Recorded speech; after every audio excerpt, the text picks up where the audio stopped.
Welcome to yet another episode of Lateetud Automation Minute.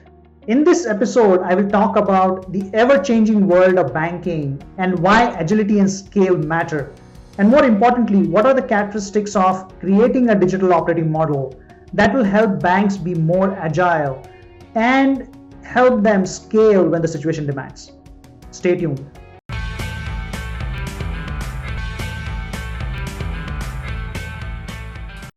We have seen two prominent themes in the banking industry in the recent times. The first theme, where banks had to scale to handle the demands of the Small Business Loan Program, SBA PPP. 12 million loans worth $800 billion were dispersed in short amount of time. The spikes in the graph show how quickly the process panned out.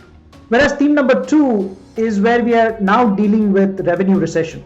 So the banks have reported solid profits, primarily because of the released reserves that were kept for the pandemic.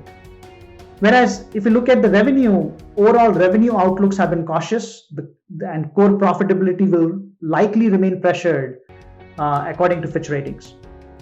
So on one hand, the banks had to change and scale, whereas immediately thereafter, they had to pivot to not only manage the business, but also optimize in this ever-changing environment.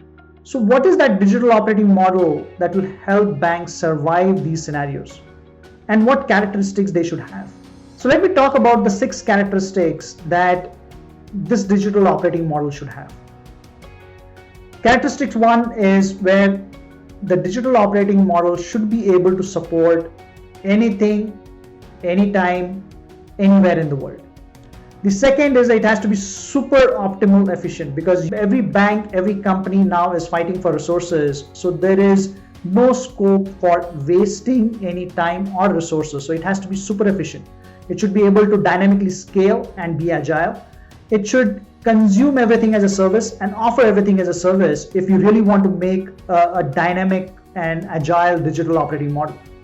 It also has to support self-service. Again, going back to being efficient, going back to making sure that your customers and your partners and vendors are happy. It should support self-service. And the way to do that is to provide end-to-end visibility across the systems and processes.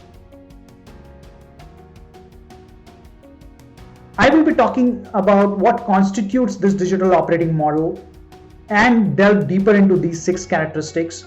And more importantly, I will talk about the top 5 use cases that we have implemented for our customers that demonstrate the power of this digital operating model in this upcoming webinar, RPA 2.0 for banks, implementing hyperautomation.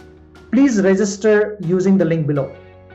Until then, take care and look forward to talking to you in the next episode. Bye now.